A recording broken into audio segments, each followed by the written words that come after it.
Hello, ladies and gentlemen. My name is Addy, aka Anakin Skywalker, YouTube's chosen one. I'm here with a very special guest, Mr. John Wedger. Thank you. Yeah, definitely. It's a pleasure. Yeah, I'm glad to have you, and really thankful for Pepsi Watson for being here and hosting this podcast. Yeah, it's my second time with Crime and Justice TV. Yeah, definitely. You know, So this is Crime and Justice TV with Ads and Mr. John Wedger. And Mr. Wedger is an ex-police detective and police officer for over 25 years. Yep. With Scotland Yard. Yep. And if you want to delve further into an intro and just tell us about yourself, Mr. Cool. Wedger. I'm a retired police detective. I serve most of my time in the police force as a detective, and in the British police force you start off on the street as a uniformed police officer. I think it's very similar to America. Mm-hmm. I actually did some work with the NYPD, and the similarities between them and us was just striking. It was unbelievable. Whereas in Europe it is a bit different, but we have the same sort of justice system. And then I moved into the detective branch, as they call it, and are very multifaceted and grounded in various types of investigation. But what I really was my bread and butter and what I specialised in was child abuse and vice investigations. I'm really sort of known for my stance as a police whistleblower.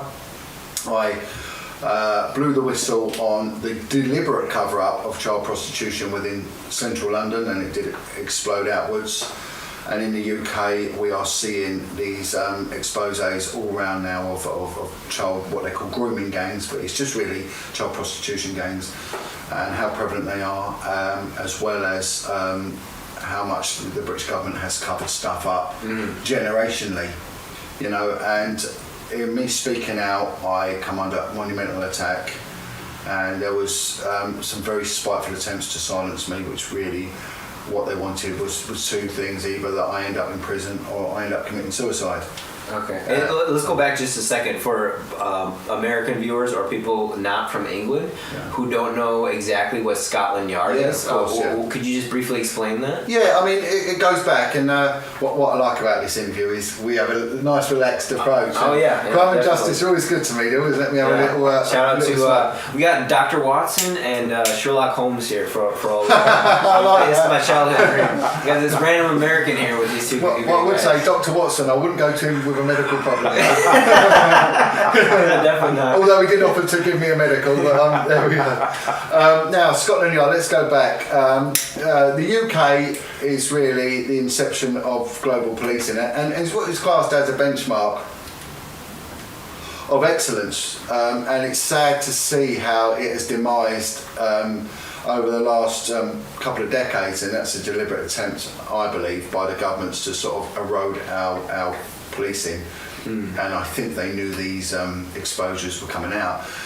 Policing began in 1798. It started with what they call the Marine Police, and it was basically set up by the City of London, and it was set up to protect the boats that were coming into London because they were getting robbed. They employed Royal Marines to start with, and then from there it evolved to the Metropolitan Police and the Bow Street Runners.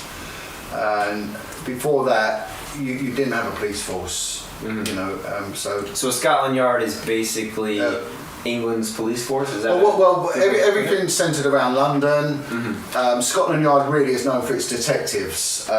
Now, Scotland Yard, the name comes from the location. It was based in an area called Scotland Yard. And then from there, a new building was set up, which was called New Scotland Yard. Okay. And what it was a headquarters for London, but it became the headquarters for what they call squads, which were the detective units. Okay. So really, when you've got the real serious crime units, they were all sort of based in Scotland Yard. Okay. And it's quite an accolade to have served in Scotland Yard. It is the Metropolitan Police, however, Scotland Yard is more synonymous with the detective branch of policing because that's where they were all housed. Okay.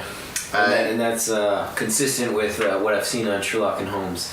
But who was never a policeman, I must add. No, yeah, he was an independent detective. Yeah. But so Scotland Yard based in London, and we are broadcasting from Pepsi Watson's studio, Crime and Justice TV, in London. So that's where we're basing it out of. And you started as pretty much a what we call in the States a beat cop. Yeah, a bobby. A bobby. Okay, that's what you guys call them, right? A bobby, and that come from one of the commissioners called Robert Peel. Okay. And it Bobby. But yeah, I was a beat cop. I was a uniform copper. I started off not too far away from here. We're in South London. I was in South East London, a very, very rough part of London. I then transferred to what they call a West End, which is the centre of London, which is Piccadilly Circus and Buckingham Palace and that area. Yeah, so if you're a tourist, you know those areas, of course. Very, very much a touristy area. And then from there, I went into, I was really pushed into the, I had a choice. What it was it was difficult to get a driving course. Everyone wanted a driving course so they could, the response courses, you see the police cars driving fast around. Yep.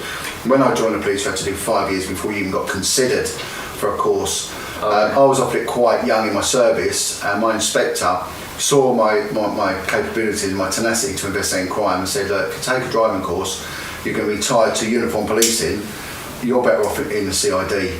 And Criminal Investigation Division. Criminal Investigation, that's what it stands for, Criminal Investigation Department. And I liked how they worked. I'm not a team player, Addy. I'm very much a loner. I don't do discipline. I struggled with the police training, in as much as it was very, very military orientated. It was very disciplined. Mm-hmm. And the police service, when I joined, was actually a police force, and it was a disciplined service. And I like detectives because they worked on their own, and I like their style. And funny enough, one of my heroes was an American detective called Frank Serpico. Okay. There was a film called Serpico, and it was played by Al Pacino. Okay. Yeah. And Serpico really is the original whistleblower.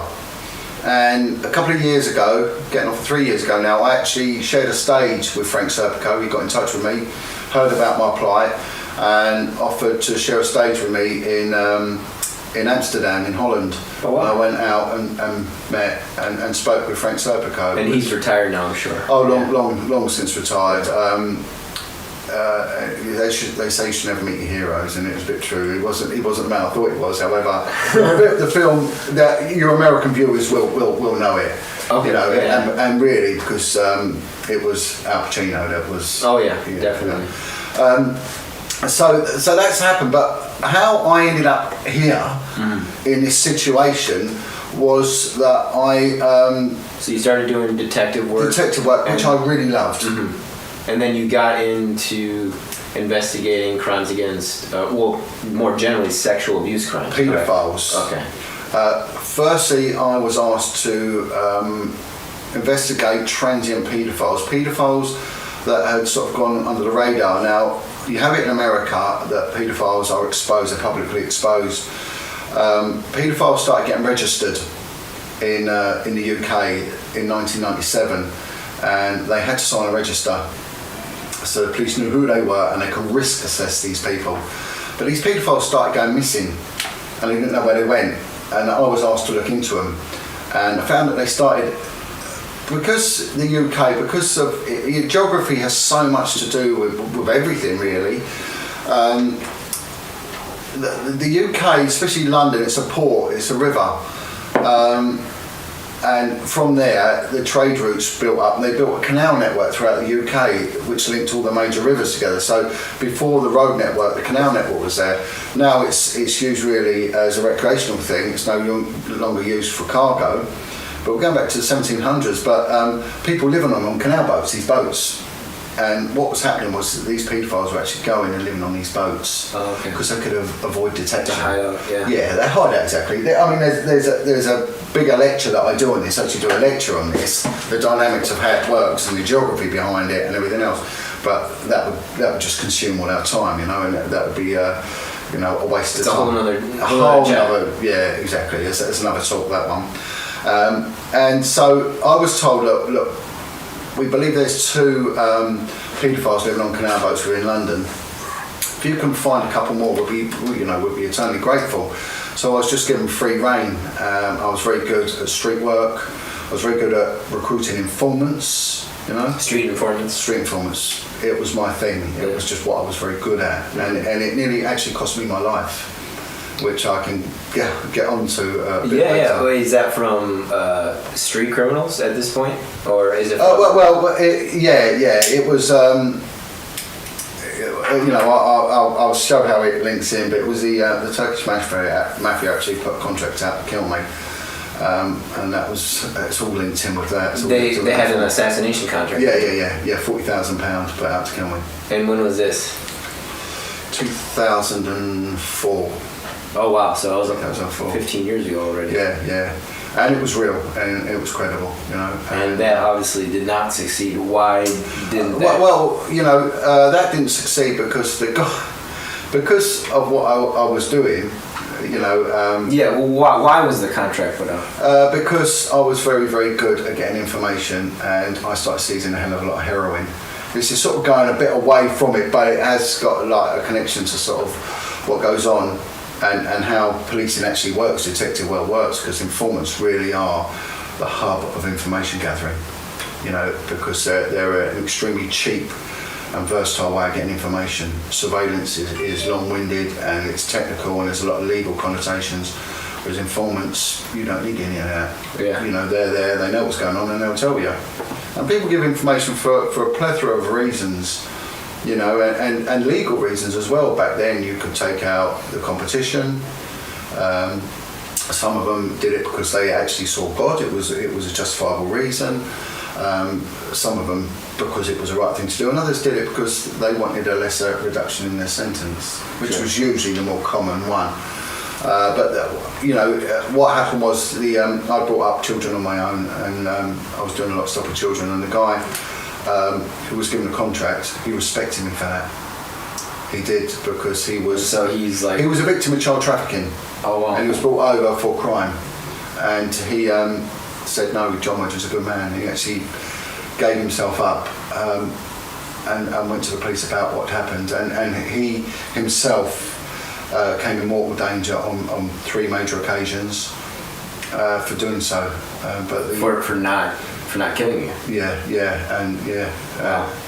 And helping out and coming forward. So, and then, the threat on me was intense. It was so intense that there were certain parts of London I wasn't allowed to work in for quite a while. And funny enough, the guy who put the money up was found about 5 years ago, decapitated in a forest just outside London, with his arms tied behind his back and his head cut off. So it shows how meaningful these guys are. That they mean business. They were, I've been threatened quite a few times in my policing career, but when I got a threat from them, I was worried. I was worried, but and I will a bit later on show how the threat continues because of what I've done. Okay, and what did you do further because you kept going, right? Yeah, well, what happened was when I said, they asked me to find 2 people, I actually found 90 in a 3-month period. And this is when I realised that there is a wheel within a wheel, and there is a conspiracy of silence. So a lot of people that speak out about what's going on, especially we're seeing it with Epstein and everything else, they get cast as conspiracy theorists. Now, conspiracy is statute law. You can conspire to commit murder, you can conspire to commit armed robbery. Conspiracy is 2 or more people getting together for a common purpose, for crime, for major crime. So it goes on. And there was a man that I was doing a lot of work for at the time. He was my first inner really to Scotland Yard. He was on the dedicated paedophile unit, and he actually said to me, look, be very careful about being successful in this line of policing.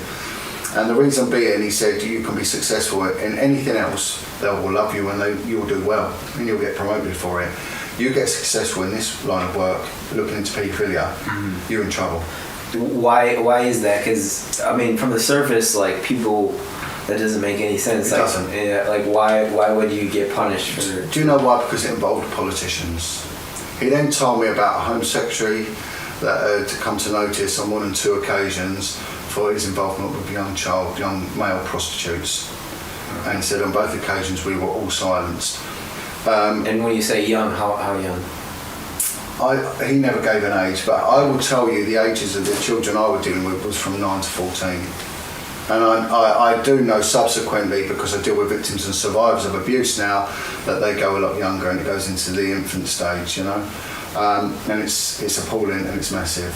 But what happened then was that I was brought in before a senior officer, and I was told, shut your mouth, back away from this. We're removing you, we're shutting down the investigation. And I was really confused. I didn't know why. Initially, I was told that it was because they couldn't. I was seconded. I was told that they couldn't afford my labour on this investigation. Really? But I was later informed that it's come from up top, and we can't question it. So I did as I was told, and I backed away.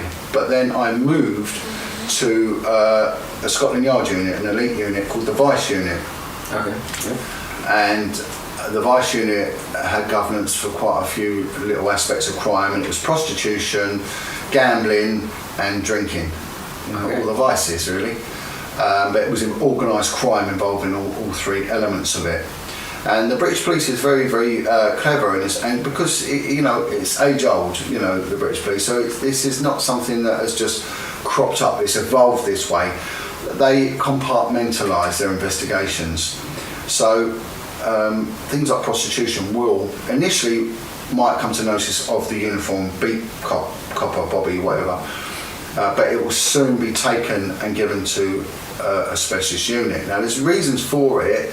There's their official reasons for it, and there is a deeper reason for it. The official reason is that they're experienced coppers, and this is experienced crime, which requires a lot of training and everything else. I get that. However, I was led to find out that there is another reason, and it really is to silence if it goes too deep, and that is what we're seeing coming out, hemorrhaging at the moment in global media, to be honest. So I moved on to the Vice Unit, and I worked with prostitutes, I worked with street prostitutes, and the one thing that sort of struck me, Addy, with the people I was dealing with, that most of them were drug addicts. In fact, all of them were drug addicts, but they'd all come from what was classed as the care system.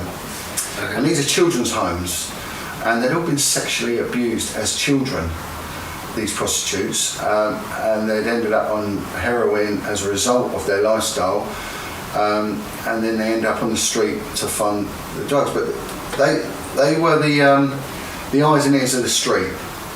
And what I would do is I would recruit prostitutes, and I would recruit what we call tramps, vagrants, homeless, because they see everything.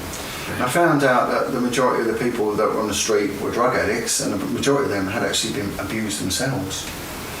And what had happened then is that a young girl had made an allegation that she had been used as a prostitute. She was in her sort of mid-teens, but she'd been worked as a prostitute for quite a while. And what had happened was that she came forward and had been disbelieved on 2 occasions, and it was given to me like she took her seriously. So this little girl started speaking to me, and she was very credible. And she said, "It's not just me, there's others." And she gave me the name of her friend. I spoke to her friend gave me the name of another girl, and on it went. It was a bit like pyramid selling. And before we knew it, we had dozens and dozens of children, all saying the same thing. All were being operated by a central figure, which was a woman. Again, this dispels a lot of myths that paedophiles are all men. Yeah. And this is colloquially called a madam, right? Or a female pimp. Yeah, madam, yeah. It was a street prostitute that and I was late to find out that she was incredibly well known to the police for being a prostitute anyway, and involved in all sorts of criminality, drug dealing and everything. But also there have been rumours that she'd been involved in coercing young girls into prostitution for quite a long time. So the unit had known about this girl. And what she was doing a process which we now know as grooming. So she was approaching these dysfunctional girls which have got a lot of things lacking in their lives, a lot of love, a lot of everything else. She was filling that void, and she was combing their hair, she was taking them out, but she was slowly getting them involved in firstly in watching pornography, then getting them involved in being present while she was entertaining sexually a client, and then getting the child involved with it. But in order to do so, what went alongside was that first of all it was cannabis. She'd give them cannabis, and then it quickly progressed to crack cocaine, and some of them heroin. And then with that, you then get the medical need to keep going. So not only is the madam the manager of these girls and getting them the work and giving them the love, giving them attention. She's also their medicine woman. Drug dealer. Drug dealer, yeah. And she had a big Jamaican enforcer working with her, but she was incredibly well connected. And it turned out that the client list for these girls was just as varied. It was it ranged from these girls, one minute could be taken to a very, very upmarket West End, as we call it, Mayfair, the very affluent, probably the most affluent part of really Europe, restaurants, big posh Arab restaurants, everything else. One minute be traded there for a few £1,000s, and then the next day she could be taken to a crack house, a crack den, and traded for cracks of cocaine. So they're being sold. Being sold, yeah. This is human trafficking. And what I found out, it had never really been looked at. It had been known about, but it had never been looked at, and never really been properly put together and profiled. And this is exactly what, not just myself, I'm not taking the glory for this, but the very, very small, very underfunded team that I was on. I then compiled a report on what was going on, the whole dynamics of it, and this is when I met the main resistance. I was basically threatened with the loss of my children, with the loss of my home and the loss of my job if I continued to pursue with the investigation. And this resistance came from within your own workforce, right? It came from the senior detective that was running the unit. And did he do this at your workplace? Yeah. Wow. He met me and he threatened me, and he basically, his words were, what you've exposed will fuck us, past, present and future. This cannot and will not ever get out. If this gets out, you will be thrown to the wolves. You will lose, like I said. He said, this must never ever get out. He said, if it gets out, I can't protect you. You're in a world of trouble, basically. And that I had no idea how deep this went. It was then I realised that this man had the capabilities to carry out his threat. I was frightened. So he was the one that could have put the hit on you, this guy that threatened? No, well, we might have done, I don't know. I don't think he did, but I mean, it just shows how connected it was. Now, bear in mind, I'd been warned of this a few years prior because there had been politicians involved. And we're seeing it come out now, and everything I said has been totally corroborated 1,000 million times over now, not just on a national but on a global basis. Yeah. And this is how it's allowed to continue unabated because no one looks into it, and when they do, they are threatened. To someone playing like the devil's advocate, not me per se, but what would you say to someone's like who would ask like, well, where's the proof of this, or why do you know what I'm saying? Well, when you look at proof, when you look at any sort of sex crime, you only have two narratives. You have no evidence on the whole, not unless it's within 48 hours and you actually find semen inside a girl or there is physical injuries. But when it's gone on a historic basis, and when it comes to historic, you're looking at anything over 72 hours really, because it's to do with DNA dying out. Right. So you're going to get two people saying something. Firstly, you're going to get the person saying that they have been sexually abused, raped and everything else. And the other one, you're going to get someone saying, no, it's nothing to do with me, I never did it. And that's all you ever get. He said, she said. He said, she said, and that's that. You see, and the other thing is, there was no way that I had the inclination to record that interview because I never knew it was going to go that way, this meeting. I was shocked and stunned. Had I the foresight and the warning it would, then maybe I would have recorded the meeting and somehow got some sort of covert equipment on my body and got it. But there is only my word and there is only his word. But the thing is, mine will stand up and his won't. He will need to rely on a lie. I won't. I've got the truth. And the corroboration comes in another aspect, in as much as there are other whistleblowing police officers that have come forward. And these people are coming out independent of each other a lot of times. All of them, every one of them. And you know, the strange thing with this, Addy, is that all of us say the same things. All of us were bullied in the same way. And what I class as the algorithm of bullying. And then it's not just the threats, it's if you continue to expose it and you make allegations then against those that bullied you, they then try and prosecute you, the police, and then they use very, very dark, unhanded techniques to silence you. And on the whole, they probably work. My moral backbone and my integrity refused to allow that to happen, but I was a victim of a horrendous campaign of bullying which spanned quite a few years in order to silence me, and I refused to be silenced. It's not working. It's not working. It didn't work because my fear, inconvenience and trauma is nothing compared to that of a young child, you know. It's just wrong, and that's that. Do you still fear for your life in that sense? Well, what has happened since all of this is that I've become a campaigner. I've become a campaigner for police whistleblowers because in the United Kingdom the police are not subject to any employment law. We're outside of employment law, so basically they can do what they want to us. It's a disciplined service. Even the military have more rights than the police officers have. So they can really unfettered crack on and just destroy us in any way they deem fair. So I campaign for rights for police whistleblowers because when you look at it, like I said about informants, they know what goes on. Police know what goes on. Police know. No one else more than the police knows what's going on. You'll get it within the medical profession. Doctors might know about, and the social services. You call it the CPS in America, we call it social services over here. CPS is different. CPS is a Crown prosecutor. They're the government prosecuting agency. Okay. I forget what the term for it in America is. So the CPS is different to your CPS, but we have no rights whatsoever. So it's important that police officers are listened to. And also there is a fear that you're going to lose your pension, and your pension really is a massive carrot that they dangle in front of these people to keep them silent, right? Yeah, so what they do is they start attacking you for data protection violations. So they go scrutinise all your emails. My emails over a 10-year period were scrutinised. They just went through everything basically I'd ever done.